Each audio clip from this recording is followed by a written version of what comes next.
Hi friends, എല്ലാവർക്കും സുഖമാണെന്ന് വിശ്വസിക്കുന്നു. ഇപ്പം ഞാൻ നാട്ടിലാ. ഇന്ന് നമുക്ക് കപ്പ വേവിച്ചത് എങ്ങനെയാണെന്ന് എനിക്കൊരു റിക്വസ്റ്റ് വന്ന പ്രകാരമാണ് ഇതിടുന്നത്. റാണിക്ക് കപ്പ വേവിച്ചത് വേണമെന്ന് പറഞ്ഞ് അതുകൊണ്ട് ഇടുക റെസിപ്പി. ചില സ്ഥലങ്ങളിൽ ഇതിന് ചീനി എന്ന് പറയും, ചില സ്ഥലങ്ങളിൽ കപ്പയെന്ന് പറയും. ഇത് എങ്ങനെ ഉണ്ടാക്കുന്നത് എന്ന് നമുക്കൊന്ന് നോക്കാം. അത് ഞാനിവിടെ ഇപ്പം 2 കിലോ കപ്പ എടുത്തേക്കുന്നത്. ഈ കപ്പയുടെ ഈ സൈഡ് ഇവിടെ ഇപ്പൊ ഇത്തിരി കട്ടിയുള്ള സാധനമുണ്ട്, അത് നമുക്ക് വേണ്ട. ഇവിടെ രണ്ടിടവും കണ്ടിച്ച് കളയണം. എന്നിട്ട് വലുതാണെങ്കിൽ മുറിച്ചിട്ട് വേണമെങ്കിൽ ഇതിന്റെ പുറത്തെ സ്കിൻ കളയാം, അല്ലെങ്കിൽ ഇത് 2 സൈഡും കണ്ടിച്ചിട്ട് മുഴുവനെ സ്കിൻ കളയാം. ഇത് നമുക്ക് സ്കിൻ കളഞ്ഞൊന്ന് എടുക്കാം. ഇതിപ്പോ ഞാനെല്ലാം പൊളിച്ചിട്ടുണ്ട്. പൊളിച്ചോണ്ടേ ഇതിപ്പോ നല്ല ഫ്രഷ് കപ്പ ആയതുകൊണ്ട് അത് ഈ മണ്ണുണ്ടായിരുന്നു, ഈ മണ്ണായി പുറത്ത് കാണുന്നത്. അത് നമുക്കൊന്ന് കഴുകിയെടുക്കാം. ഇതിപ്പോ ഞാൻ കഴുകി എടുത്തിട്ടുണ്ട്. ഞാനിത് എങ്ങനെ അരിയുന്നതെന്നൊന്ന് കാണിച്ചു തരാം. ചിലര് ഇതിങ്ങനെ നടുവേ ഒന്ന് കീറി ഇങ്ങനെ അരിയും. ഇപ്പൊ ഇത് ഇങ്ങനെ കൊത്തുവാണെങ്കിൽ നമുക്ക് എളുപ്പം അത് വെന്ത് കിട്ടും. ഒന്നുകൂടെ മറ്റേതിനേക്കാൾ നല്ലത് ഇങ്ങനെ കൊത്തുന്നതാ. ഇങ്ങനെ ചെറുതായിട്ട് കൊത്തി ഇങ്ങനെ എടുക്കണം. ഇങ്ങനെ ഇപ്പൊ ഞാനിത് കൊത്തിയതാണ്ട് നമുക്ക് ഇങ്ങനെ കൊത്തി വരുമ്പോ ഇതിന്റെ വേരിങ്ങനെ വരും, അതങ്ങ് എടുത്ത് കളഞ്ഞാൽ മതി. എന്നിട്ട് വീണ്ടും ഇങ്ങനെ ചെറുതായിട്ട് കൊത്തിയാൽ മതി. ഇനി എല്ലാം ഞാൻ ഇങ്ങനെ ഒന്ന് കൊത്തിയെടുത്തിട്ട് ബാക്കി നിങ്ങളെ കാണിക്കാം. ഇപ്പൊ ഞാനിതെല്ലാം കൊത്തി ഇങ്ങനെ എടുത്തിട്ടുണ്ട് ചെറിയ പീസായിട്ട്. ഇപ്പൊ ഞാൻ ഈ കപ്പ വേവിച്ച റെസിപ്പി ഇട്ടുണ്ടെങ്കിൽ ഈ കുക്കിംഗ് ഒക്കെ അറിഞ്ഞവർക്ക് ഇതൊരു നിസ്സാരമായിരിക്കും. പക്ഷെ ഈ കപ്പ അരിയാൻ പോലും അറിയാത്ത കുട്ടികളുണ്ട്, അവർക്ക് വേണ്ടിയാണ് ഞാൻ ഈ വീഡിയോസ് ഇടുന്നത്.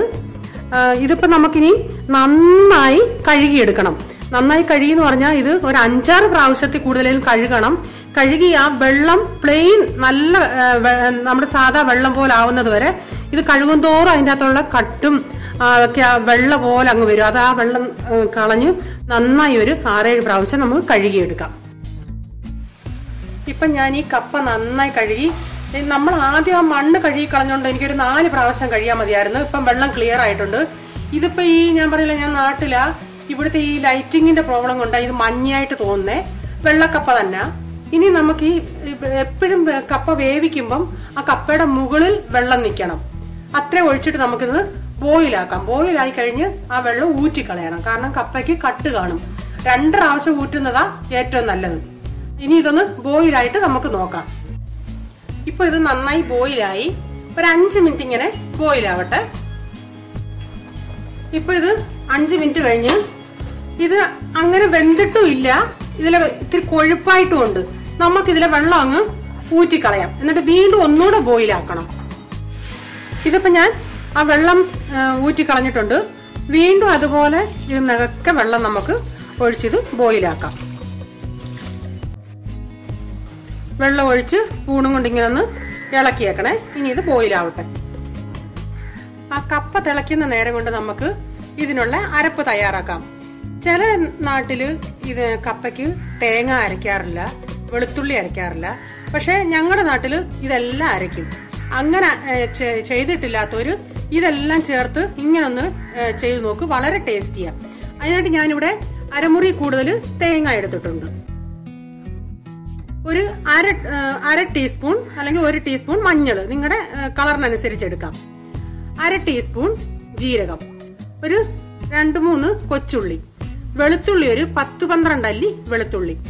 ഇവിടെ ഇപ്പൊ എനിക്ക് കാന്താരി കിട്ടിയത് കൊണ്ട് ഞാൻ കാന്താരി ഇതിനെടുത്തേക്കുന്നേ. കാന്താരി കിട്ടാൻ ഒക്കുമെങ്കിൽ നിങ്ങൾ കാന്താരി ഉപയോഗിക്കുന്നത് വളരെ ടേസ്റ്റി ആയിരിക്കും. അതല്ല എങ്കിൽ പച്ചമുളക് മതി. പിന്നൊരു 3 തണ്ട് കറിവേപ്പില.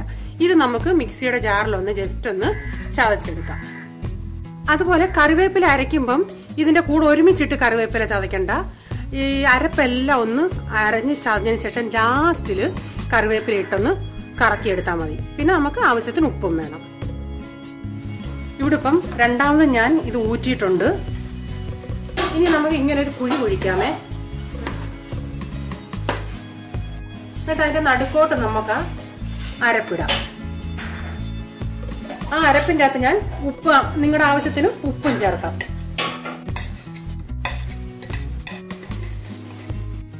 എന്നിട്ട് അരപ്പൊന്ന് വേവാനായിട്ടുള്ള വെള്ളം കൂടെ, മിക്സിയിൽ കഴുകിയ വെള്ളം ഇത് കുറച്ചൊഴിച്ച് ഈ കപ്പ ഈ അരപ്പിന്റെ മുകളിലോട്ടിട്ട് ഇനി നമുക്കൊരു മീഡിയം ഫ്ലെയിമിൽ ഇതിരുന്നൊന്ന് വേവട്ടെ. ആ അരപ്പൊക്കെ ഒന്ന് അടച്ച് വേവിക്കും. ഇനി നമുക്ക് ആ അരപ്പൊക്കെ ഒന്ന് മിക്സ് ചെയ്യാം. ഞാൻ ചെയ്യുന്നത് നമ്മുടെ ഈ ചപ്പാത്തി പലകയുടെ തടിയും കൊണ്ടാണ് ഞാനിത് കുഴയ്ക്കുന്നത്. ഇവിടെ നമുക്ക് നാട്ടിലൊരു തുടുപ്പെന്ന് പറയുന്ന സാധനം കിട്ടും, അതും കൊണ്ട് കുഴയ്ക്കാം. ഇപ്പൊ ആദ്യം സ്പൂൺ കൊണ്ട് നമുക്ക് മിക്സ് ചെയ്യാം.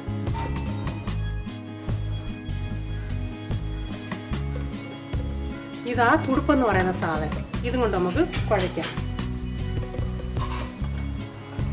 നന്നായി കുഴഞ്ഞു കിട്ടും.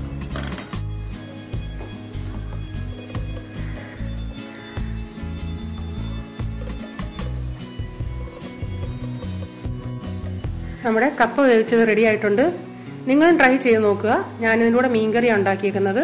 ഇഷ്ടപ്പെട്ടാൽ ഷെയർ ചെയ്യുക, ലൈക്ക് ചെയ്യുക, കമന്റ് ഇടുക. ഇതുപോലുള്ള കൊച്ചു കൊച്ചു വിഭവം നമുക്ക് വീണ്ടും കാണാം. ബൈ. God bless you.